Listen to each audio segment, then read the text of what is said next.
قصص الانبیاء میں لکھا ہے کہ حضرت موسیٰ علیہ السلام ان تمام صبر آزما حالات میں اسرائیل کی رشد و ہدایت میں مصروف اور ایک اولو العزم پیغمبر کی طرح ہر قسم کی ایذا رسانی اور مخالفت کے باوجود صبر کے ساتھ ان کی اصلاح میں مشغول و منہمک تھے کہ داعی اجل کو لبیک کہنے کا وقت آن پہنچا۔ بخاری و مسلم میں حضرت موسیٰ علیہ السلام کی وفات کا واقعہ اس طرح مذکور ہے۔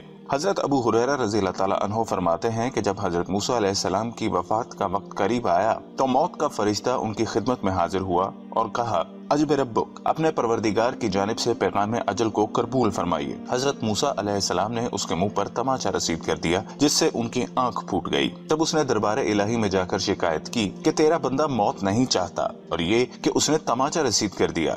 اللہ تعالیٰ کی جانب سے اس کی آنکھ پھر درست ہو گئی اور اس کو حکم ملا کہ موسیٰ علیہ السلام کے پاس دوبارہ جاؤ اور کہو کہ اللہ کا یہ ارشاد ہے کہ کسی بیل کی کمر پر تم اپنا ہاتھ رکھ دو، جس قدر بال تمہاری مٹھی میں آ جائیں گے ہم ہر ایک بال کے عوض تمہاری عمر میں 1 سال کا اضافہ کر دیں گے۔ فرشتے نے دوبارہ حاضر ہو کر حضرت موسیٰ علیہ السلام کو خدا تعالیٰ کا پیغام سنایا۔ حضرت موسیٰ علیہ السلام نے دریافت کیا کہ بار الہی اس کے بعد کیا انجام ہوگا؟ حضرت حق سے جواب ملا کہ آخر کار پھر موت ہے۔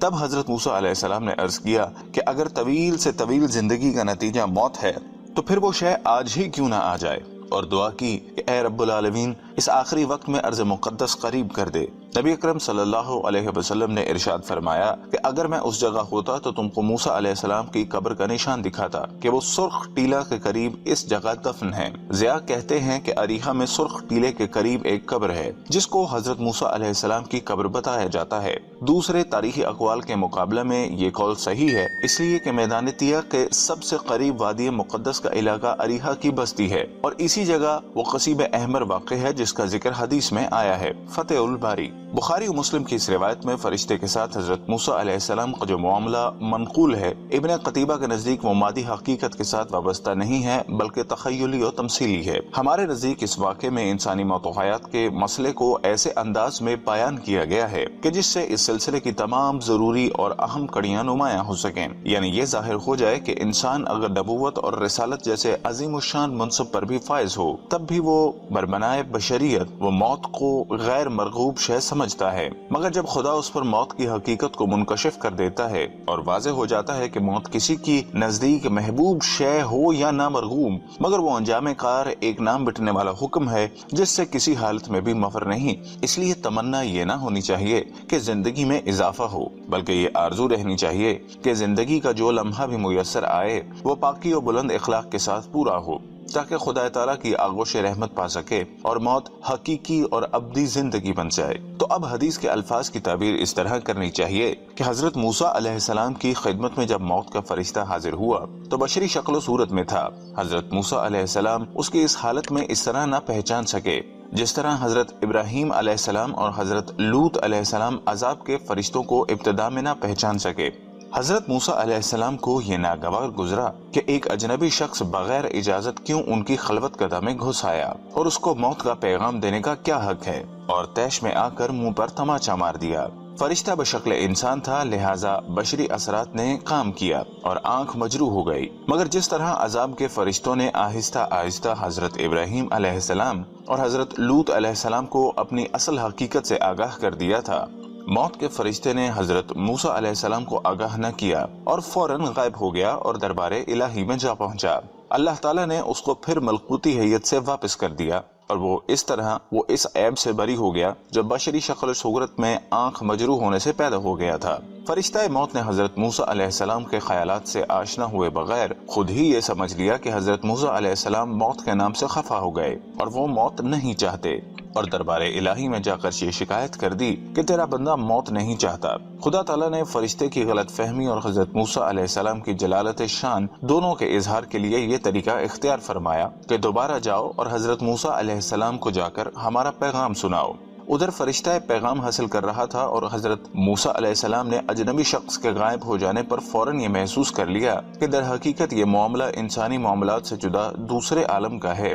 چنانچہ جب فرشتہ اجل نے دوبارہ حاضر ہو کر حضرت موسیٰ علیہ السلام کو پیغام سنایا تو ان کا لہجہ اور طرز گفتگو بالکل دوسرا ہو گیا، اور انجام کار وہ رفیق اعلیٰ سے جا ملے، اور قربت موت کی جو چند گھڑیاں تھیں وہ موت سے قبل اس طرح سمان عبرت و معزت بن گئیں۔ حضرت موسیٰ کی وفات کیسے ہوئی؟ اس سے قبل ہم آپ کو حضرت ہارون کی وفات کا قصہ سناتے ہیں۔ حضرت صدی، حضرت ابن مسعود اور کئی صحابہ سے روایت ہے کہ اللہ تعالیٰ نے موسیٰ کو وحی کی کہ میں ہارون کو وفات دینے والا ہوں، اس کو فلاں پہاڑ پر لے آؤ۔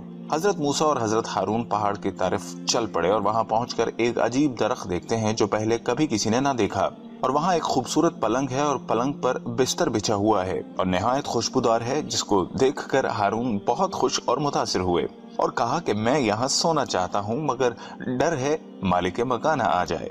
موسیٰ نے کہا سو جاؤ، مالک مکان سے میں خود نپٹ لوں گا۔ ہارون علیہ السلام نے کہا آپ بھی سو جائیے، چنانچہ دونوں سو گئے اور حضرت ہارون علیہ السلام کو موت آ گئی۔ موت کے آنے کے بعد وہ گھر بھی اٹھ گیا اور جسم کو آسمان کی طرف لے کر معلق ہو گیا۔ درخت بھی اور حضرت موسیٰ بھی واپسی کے لیے روانہ ہوئے۔ لوگوں نے آپ کو اکیلا پا کر الزام لگانا شروع کیے کہ آپ نے اپنا بھائی قتل کر دیا۔ چونکہ لوگ آپ سے حسد کرتے تھے کیونکہ حضرت ہارون نرم مزاج تھے اور حضرت موسیٰ کی طبیعت میں جلال تھا۔ حضرت موسیٰ نے یہ سب باتیں سنی تو کہا تمہارا ستیاناش ہو، میں اپنے بھائی کو قتل کیوں کروں گا؟ آپ نے 2 رکعت نماز پڑھ کر دعا کی تو پلنگ نیچے آیا، یہاں تک کہ لوگوں نے زمین و آسمان کے درمیان پلنگ کو معلق دیکھا۔ حضرت موسیٰ کی وفات۔ پھر ایک دن ایسا ہوا کہ حضرت موسیٰ اور حضرت یوشع بن نون علیہ السلام کہیں جا رہے تھے۔ کالی آندھی آئی۔ حضرت یوشع بن نون علیہ السلام سمجھے شاید قیامت آ گئی ہے اور حضرت موسیٰ سے چمٹ گئے اور کہا قیامت آ گئی ہے اور میں حضرت موسیٰ سے چمٹا ہوا ہوں۔ حضرت موسیٰ حضرت یوشع بن نون علیہ السلام کے ہاتھوں سے اس طرح نکل گئے کہ ان کی قمیض حضرت یوشع بن نون علیہ السلام کے پاس رہ گئی۔ جب حضرت یوشع بن نون علیہ السلام واپس آئے تو لوگوں نے آپ کو اکیلا پا کر الزام لگانا شروع کیے کہ آپ نے اپنا بھائی قتل کر دیا۔ آپ نے لوگوں کو بہت یقین دلایا لیکن وہ سب آپ کے قتل کے درپے ہو گئے، تو انہوں نے لوگوں سے 3 دن کی مہلت مانگی اور آپ نے اللہ سے دعا کی کہ مجھے بے گناہ ثابت کر میرے مالک۔ جو لوگ آپ کی نگرانی کر رہے تھے ان کو خواب میں حقیقت سے آگاہ کیا گیا کہ حضرت موسیٰ کو اللہ نے اپنے پاس بلا لیا ہے۔ یوں اللہ نے حضرت یوشع بن نون علیہ السلام کی بے گناہی کا ثبوت دیا۔ تورات اور کتب تاریخ میں ہے کہ حضرت موسیٰ علیہ السلام کی عمر 120 سال کی ہوئی اور حضرت ابراہیم علیہ السلام کی وفات اور حضرت موسیٰ علیہ السلام کی وفات کے درمیان تقریباً 250 سال کا عرصہ ہے۔ حضرت ابو ہریرہ سے روایت ہے کہ رسول اللہ صلی اللہ علیہ وسلم نے فرمایا موت کا فرشتہ لوگوں کے پاس کھلم کھلا آتا۔ فرماتے ہیں جب حضرت موسیٰ کے پاس آیا تو آپ نے مکہ مار کر اس کی آنکھ پھوڑ دی۔ وہ خداوند کی خدمت میں حاضر ہوا اور کہا کہ باری تعالیٰ آپ کے عہد خاص یعنی حضرت موسیٰ نے تو میری آنکھ پھوڑ دی، اگر وہ تیری بارگاہ میں عزیز نہ ہوتا تو میں اسے مزہ چکھا دیتا۔ یونس کے الفاظ بشقت علیہ، ترجمہ یعنی میں اسے 2 لخت کر دیتا۔ اللہ تعالیٰ نے فرشتے سے کہا کہ میرے بندے کے پاس جا اور اسے کہہ کہ بیل کی پیٹھ پر ہاتھ رکھے، یا فرمایا کہ بیل کی جلد کو چھوئے، ہاتھ کے نیچے جتنے بال آئیں گے ہر بال کے بدلے 1 سال عمر دی جائے گی۔ فرشتہ پھر موسیٰ کے سامنے حاضر ہوا اور اللہ کا پیغام سنایا۔ حضرت موسیٰ نے پوچھا کیا ہوا ہے؟ فرشتے نے کہا کہ پھر موت کا سامنا کرنا ہوگا۔ حضرت موسیٰ نے فرمایا تو پھر اسی لمحے صحیح۔ راوی فرماتے ہیں پھر فرشتے نے موسیٰ کو سونغ کر روح قبض کر لی اور اللہ نے فرشتے کی آنکھ کو دوبارہ درست کر دیا۔ تب سے ملک الموت لوگوں کے پاس خفیہ آتا ہے۔ اگر آپ کو ہماری ویڈیو پسند آئی ہو تو اسے لائک اور شیئر ضرور کیجیے گا۔